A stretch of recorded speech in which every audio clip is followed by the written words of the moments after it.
Hello students, இன்றைக்கி எல்லோரும் Tamil exams நல்லபடியாக எழுதிட்டு வந்திருக்கதா ஒரே சந்தோஷமாக சொன்னீங்க.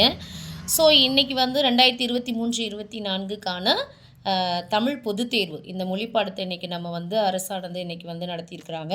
ஸோ அதற்கான கேள்வி வினாத்தாள் தான் உங்களுக்கு இதில் நான் அப்லோட் பண்ணியிருக்கேன். ஸோ இதில் 1 மார்க் கொஸ்டின்ஸ் ஆன்சரோடையே பதிலோடையே உங்களுக்கு இதில் கொடுத்துருக்கேன்.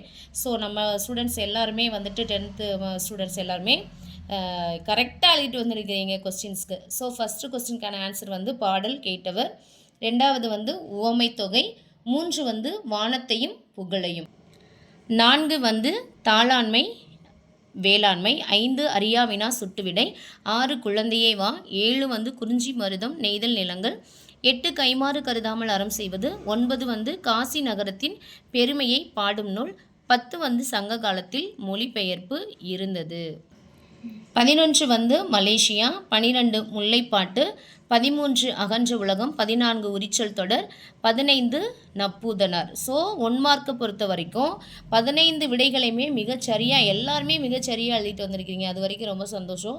இருந்தாலும் மற்ற ஏனைய மாணவர்கள் எப்படி எழுதியிருக்காங்கன்னு டவுட்டோடு இருப்பீங்க. உங்களுக்கான ஆன்சர் இதில் கொடுத்துருக்கேன். நீங்கள் எத்தனை மார்க்குக்கு எழுதியிருக்கீங்கன்னு பாருங்கள்.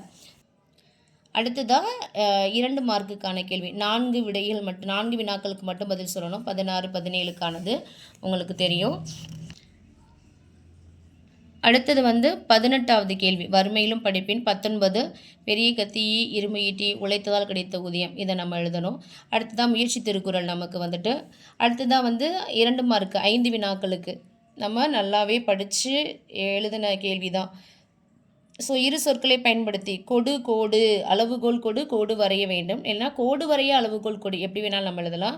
இயற்கை செயற்கை, பாதை தெரியாத இயற்கை காடுகளில் செயற்கை கருவிகள் பயன்படுத்தப்படுகிறது அப்படின்னு எழுதலாம். அதே மாதிரி இன்றைக்கி கடைசியாக நீங்கள் கிளம்புறப்போ எல்லாரும் டேபிளை விட்டு எழுந்திருக்கிறப்போ இந்த மயங்கிய என்ன ஒரு முறை சொல்லிட்டா ஈஸியாக இருக்கும் மிஸ் அப்படின்னு சொன்னீங்க.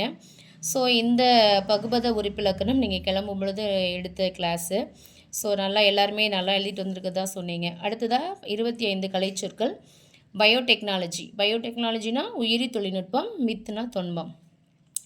அடுத்ததாக பார்த்த படம்னா பார்க்காத படம், அது செவி மாற்றுத்திறனாளர்களுக்கு, எழுதா கவிதைனா எழுதிய கவிதை.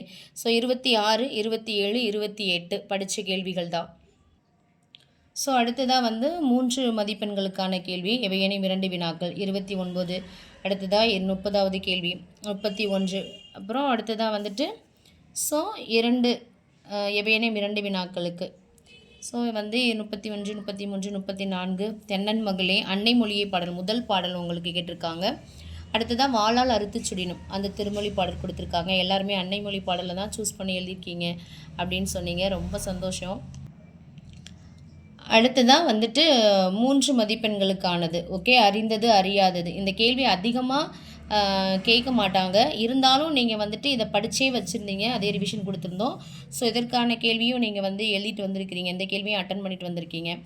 அடுத்ததாக இது 2லேயுமே எதை விடுறதுனே தெரியல அப்படின்னு சொன்னீங்க, அந்தளவுக்கு தெளிவாக படிச்சுட்டு போயிருக்கீங்க. ஸோ இது சொற்பொருள் பின்வரும் நிலையணி, இது அழகீட்டு வாய்ப்பாடு. அடுத்ததாக 5 மதிப்பெண்களுக்கான வினா. ஸோ 38, 39 இது எல்லாமே நாம் படித்த கேள்விகள் தான்.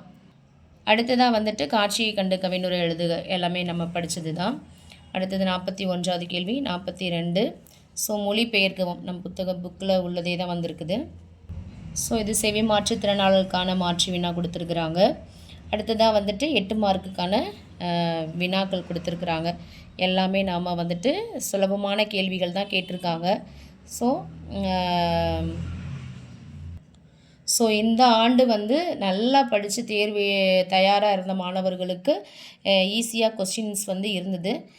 ஓரளவு கடினமாக இருக்குதான்னு நினச்சிட்டு மற்ற மாணவர்கள் எப்படி எழுதியிருக்காங்கன்றது நீங்கள் யூடியூப்பை பார்க்குறவங்க நீங்கள் தெரிஞ்சுக்கோங்க. ஓகேங்களா? தேங்க்யூ.